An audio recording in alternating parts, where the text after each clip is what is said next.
So what you know about hustling? Cause me and my niggas take risks every day on the block, bruh, running from the cops. They know I'm a hustler, that's why I gotta stay low key, low key. I work hard for my money, so I can't let them arrest me. I'm tryna get my money, stay away from motherfucking cops. What you know about hustling? Cause me and my niggas take risks every day on the block, bruh, running from the cops. They know I'm a hustler, that's why I gotta stay low-key, low. Okay, guys, welcome to Press Conference Week 6, Commissioner Edition. Danny Andreevich, Tom Stanky. Let me get a little FaceTime. What up? All right. Okay, guys. Well, I mean, it's been the big topic. So let's talk about the three teams that just got it in right before the trade deadline. Aside from the very first trade, of course, if you want to get technical. But last week trades, Clanton ended up with Laura, Corey Blankney, and Nick Andreevich. And Donnie Cusper. And Donnie? Who was not there. Donnie wasn't there, yeah. And Clanton really got stiffed on that deal. I mean, I didn't see anything out of his trades. I mean, obviously he played the undefeated Deja Vu. Yeah. And I really didn't see anything from Clanton. They came out flat. Personally, playing in that game, they came out flat. We came out fired up. I was heated. Everyone in this league knows how I felt about that trade. But, we came out fired up. Just fucking added a little bit of fire. And coming out, it's like we were the aggressor the whole game. And it just seemed like they never, they're switching quarterbacks. Nicky Clanton. They had nothing going.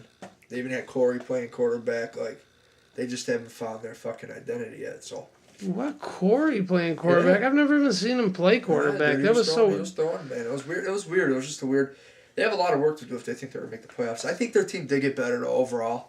Mm-hmm. I think they're good. They could be a good team. It's just like starting all over again. They don't know how anyone plays. It's fucking mid-season, man. But I still didn't see any natural chemistry from Team Clanton. Nothing, dude. They just came out flat.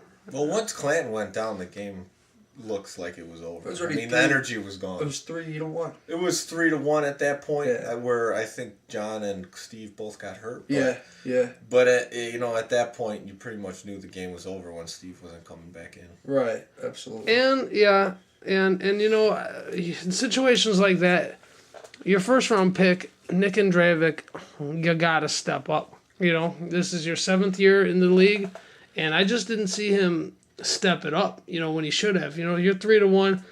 They just had to give up and look on their faces. Oh, yeah. They knew they were done. Exactly. I think they honestly came in the game knowing they weren't going to win and just said, all right, let's just see how we, from Steve's perspective, he just wanted to see, all right, what do I have here? Like, this is it. This is my last shot. We got to, push. After this game, we got to push. I want to see where my team is. Are they going to give up? Are they going to bitch? Are they going to, are we going to not give up, basically? Personally, Clanton was playing hard as fuck. He always does. He was, I think, exceptionally hard that game. He was playing good, but his team just doesn't follow in his footsteps. No. He didn't yell at all. I was shocked. No. He didn't yell at all. Usually you're Clanton yelling at his team. He got hurt. He thought his chest collapsed. Maybe he's changing his coaching style, man. I think maybe. Catching too much flack from the league. And then the Stanky, your trade for the NDA, you ended up with Martin and Adiel, and that went pretty fantastic, real right? Good. Yeah, they look sharp out there. It couldn't have worked out better. No, I think a lot of that first win had to do with how bad the Creeps have been playing. We did win 5-0, but if we were playing one of the other teams of the league, I think they would have scored a couple points. But Ariel played awesome. I mean, 5 touchdowns in 1 week. I don't think anyone's done that this season. Oh, not this season, yeah. Not this season. I did it against you last year. Yeah, that did happen. But this year, Ariel's the first one to do that. He's impressive. Yeah, he played really well. Yeah. I like the coaching strategy by putting Billy at quarterback. It worked out awesome. Yeah. No one knew Billy could throw a ball, dude. He looked really good out there. Yeah. He looked fucking good throwing the ball. Yeah, decent. Are you gonna stick with that, or are you gonna? Yeah, Billy will be the starting quarterback. What happened is we went in with the strategy. When I made the trades Monday night the Bears were playing. Yeah. We were throwing down a few beers. Elkins told me he's willing to block for the team. So first series, I started at quarterback. Elkins was blocking. He caused a fumble, which I picked up, and then I got sacked. And then the very next play, I got sacked for a safety. So that strategy wasn't going to work out for Team NDA. By Joey Ventures. Right, by Joey Ventures. I did not want to see us go 0-6. I had just told Billy, I'm like, look, you got a quarterback. It wasn't like, I didn't ask him, like, can you quarterback? I said, you have to quarterback, I'm blocking. Yeah. And it worked out. He found, him and Ariel had perfect chemistry. Yeah. How do you like Martin? I think your guys' defense is looking way better. Martin is, he's a good offensive player, but he's an even better defensive player. And I noticed that when we played them, that he plays good defense. I like his positioning on defense compared to a lot of the other guys in the league. Like, he knows what he's doing. He does. Yeah, he looked good. So, your guys' defense overall looked good. I'm happy to have him on the team, and I hope, he's there every week. And the last guy traded was Cousin Vinny with the Hooligans when he got Rook, Lawless, and Pobbs. And I think that worked out for him, too. Yeah, it did. Big victory over my team. That was a good game, man. You guys didn't give up either. But going back to that trade, I think it definitely benefited him. Like, I think it's like a chip off of his shoulder. He doesn't have to sit out there and like worry, what Nick is going to show up. The one yelling, the one, fucking, giving up or like what. That was a very good captain decision as a first year. He played very well himself. Like they played all around. And Joe Lawless, dude, you didn't really hear. Kind of forgot he was there. He wasn't yelling at nobody. Yeah. He was calm. He was cool. He was collective. Lawless played. Yeah, he played a very played a gentleman's game. Yeah. Yeah. He didn't say much. Like a gentle giant. Yeah. So he played good though. Yeah. Yeah. So I think we'll the see trades. How long that lasts. I think the trades benefited. I think it benefited every single team. Obviously they got their first win with the trade. Yeah. Cousin Vinny staying on track. They had a huge upset against the Phonies. And we'll see what's going to happen. I think Team Clinton, too, I think they benefited. They'll be good. They're a solid defensive team. They're a lot faster on defense than they were. They're just lacking a blocker. So, I know Donnie don't want to sit there and block when he actually is a very good receiver. So, yeah, we'll see how that plays out next week when they play whoever they play. Is there any update for John Morrow's injury? Him and Clanton.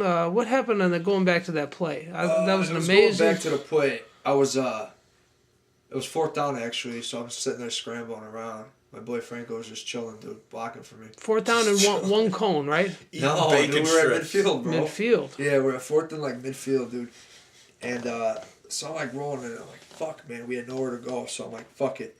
So I seen John run to the left, but I rolled out to the right, and I knew he would give him more room to kind of work back my way. Last second, I'm running out of real estate. I'm like, fuck it. He knows, wherever, if it's close and there's a defender on you, I'm throwing it low. It's going to be there where you only could get it. Threw it low. He, went on his knees to catch the ball, and Clinton went to go dive for it. Clinton, went to deflect it, missed it. His chest bounced right off of fucking John's knee, which that momentum pushed John backwards, which his ankle was under, rolled his ankle. He literally landed on top of his ankle. And he, caught the ball, showed it to fucking PJ, and just dropped it. And grabbed his fucking ankle, bro. And that was it. He had to get it taped up. He tried coming out the last series, but I told him, just sit out, man. He wanted to come back out, see how it would feel. Then later on that night, he hit me up, and he's like, dude, he's in my fucking quads. I couldn't even get up off of Jimbo's beanbag. He's like, I couldn't move. Really? My quad's fucked up. So, as of right now, he's day to day. He's, I wouldn't say questionable. I wouldn't say doubtful for Sunday, but we'll see. It's still only Tuesday. Yeah, it's only Tuesday. We'll see. I'll get a better feel for it come Thursday. All right, guys. I have some yellow card updates. Joe Lawless leading the league in yellow cards. Joe Lawless with 3, Nick Andrevic with 2, and then Derek 1, Stanky 1, Tverdic 1, and Clanton 1 yellow card. I mean, Joe Lawless with 3 yellow cards. Is it safe to say that Joe Lawless is the dirtiest player in the league? I wouldn't say dirtiest. I'd say he has a little bit of a temper on him. He definitely's got a temper on him. I wouldn't say he's dirty. Joe's not a dirty player. Who is the dirtiest player in the league? I think we've been down this road before. It all depends how you look at it. I mean, everyone in this league will say Stanky and, a drop of a dime. I don't think anybody's dirty, dude. It's football. We're all men, man. Right. It is what it is. You're going to have contact out there. I know it's flag football, but I don't like it when you take it to the next level and guys start fighting. Right. Swinging at each other. It's cool to hit, pop a little bit. Whatever. That's cool. We're all men. Take it. Let's go. Let's roll. Next play. We're going to keep moving on from it. But as far as dirty, I don't think anyone's really dirty in this league. I mean... Yeah, you got some guys that I could be like, all right, Nicky's a dirty motherfucker because I threw Dom a ball. And Nicky, it was literally not even catchable. And Dom went to, go grab it. Nicky just throws him out of bounds. Didn't need to. The ball's already out of bounds. Yeah, I've seen that. So Nick's dirty. But I don't, to me, that's, hey, dude, you're fired up. You're ready to go. Right. I like that. That's a fucking good play right there. I like that. Tom, do you instigate fights out there on the field? No, but when something, well, maybe, I don't know. But if I feel like someone does something dirty to me, I will do something dirtier back. It's just the way I operate. I don't really think too much when I'm in the heat of the moment. Like players that don't really play dirty, we've never gotten a confrontation because I don't get heated about anything. But if you do something dirty, then you get dirty back, and sometimes it instigates.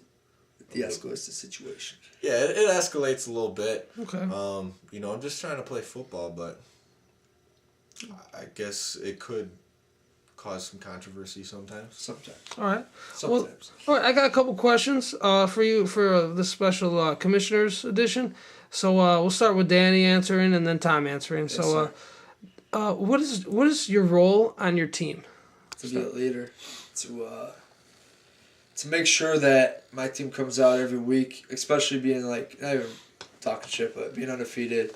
It's kind of like you go into a game. We played everyone once already. I don't want everyone to come out on my team and be like, all right, we got this game. We're going to win. We beat them already. No. You got to come out. You got to fucking fire them up every game.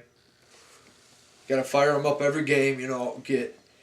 them going, you know what I mean? That's my role. And keep everyone, if someone fucks up, dude, I like to put the blame on myself. I don't blame anybody else, dude. Someone drops something, don't worry about it, dude. My bad. Bad ball. Get them on the next one. Just keep everyone positive. That's my role on my team. Interesting. Tom? On my team, obviously, it's to get all the players there first and then try to build a strategy so we can win. Obviously, the first 5 games, I wasn't a great leader because we didn't win 5 games. You didn't lost win one. We lost all 5 of them. Right. So, my role on my team is just to get my team there and build a strategy to win. All right. I got a question for Stanky real quick. What goes down in your huddles, dude? Do you draw plays? Do you tell them routes to run? What goes on in your huddles? I'm just curious. Who calls plays in your huddles? What goes on there? The huddles were a little bit different this week because, obviously no timing routes. Jason calls some plays sometimes. Billy just kind of shouts out some routes, and I'm like, hold on, Billy, I don't understand what the play is. But we just snap the ball, and then it just happens. Right. And sometimes, honestly, that's the way I like to play. Go, get up and go. Just go because, everything's not going to happen like you plan it. So right. If you got someone who could just get in there and improvise and, play with what's there, then right. Sometimes that works out to your benefit. And I think that's what happened this last Sunday. Good, it worked. Yeah, we call plays. I call some plays sometimes, and it takes a while. Sometimes we're just taking a breather. But yeah, I know. Strategy, baby. We exercise the play clock a little bit. Strategy. All right. Next question. What is some advice you have for other players in the league who want to play like you? Advice is just go out every week, man. Go out every week like it's your last. You never know when you could have a season and an injury. Play hard every week, no matter who you're playing against. No matter what the competition is, just go out there and play hard. I want everyone that plays should come out of every Sunday and be like, all right, man, we lost or we won. I gave it my all. Like, that's it, dude. Plain and simple. If you give it your all and you're satisfied the way you played and you still lost, it's all right. Get them next time, man. It is what it is. But just go out there, be strong, man. Be aggressive, play hard. Yeah. Don't go out Saturdays. It fucks you up. Tom? To play like me? Yeah, some advice to other players who maybe look up to you and want to play like you.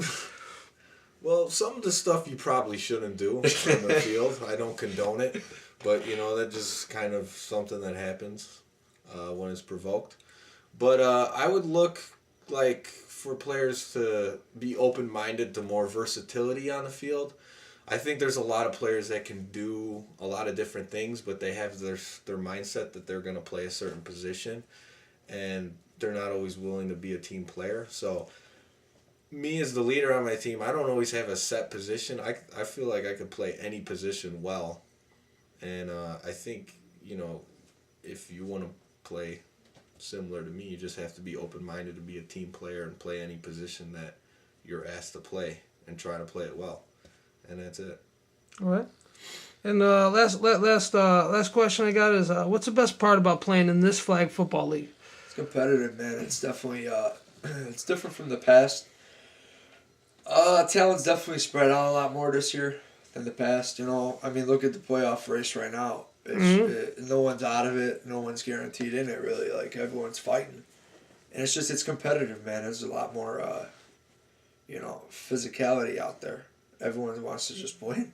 That's it. And I like that, It's good. It's a lot better. But, the past years, I like 6 teams because of scheduling purposes, less buys, stuff like that. But overall, talent-wise, I like this year a lot. I do. All right. Tom, the best part about playing in this league? I like how competitive it is because we try to grow the league with different players, and sometimes they just can't cut it. They're like, these guys are too crazy. They play too hard. Yeah. So, you kind of get a mold of guys who are willing to play hard and competitively and physical, and those are the guys that keep coming out, and then we have great games on Sunday. I agree. And okay, here's another little stats we got going here. Rock, paper, scissors leaders. Right now, Elkins is in the lead with 5 rock, paper, scissors wins, and Danny Andreevich is in the lead or in second place with 4 rock, paper, scissors wins, and Steve Clanton is trailing in 3. You guys really don't have to comment on that, but is there any strategy you think through rock, paper, scissors? Yeah, there is actually, man. You go in there, you kind of get a feel of what somebody's gonna do. Yeah. You try to get in their mind. Yeah, I mean, that's it. I'm like, oh. Steve Horaci had long conversations with me about rock, paper, scissors before in the past. He was a previous leader when he was... Yeah, he was definitely into it. Yeah, and he would... That was his, favorite thing about football, man. And I don't know if he would study rock, paper, scissors or something, but he told me, different things you could see in the person to see what they're going to throw, or... I don't know. He was kind of weird about that. For Elkins, I think it's just... drink Jameson every day and win rock, paper, scissors. He literally just says, fuck it, I'm throwing whatever. Yeah. Wins raffles for jerseys at Michael Anthony. Yeah, I had a raffle one time at my house and he won, yeah. That's all he does. Some guys just win like Elkins. Yeah, dude. Oh, jeez. All right, here we go. Come on, man. Of last week, you got one? You gotta go on. Yeah. Let me think about it. I mean, my come on, man is... obviously, to Pete. I mean, it's not that serious. I like you come play as a free agent. You're a talented player, but let's not get into a fight. Come on, man. Come on, Pete. Come on, man. Come on, Pete. I don't know. We gotta swing. I'm trying to think. There's got to be something out there. There's got to be something out there. Man, I know last week was pretty straightforward. It was, it was straight.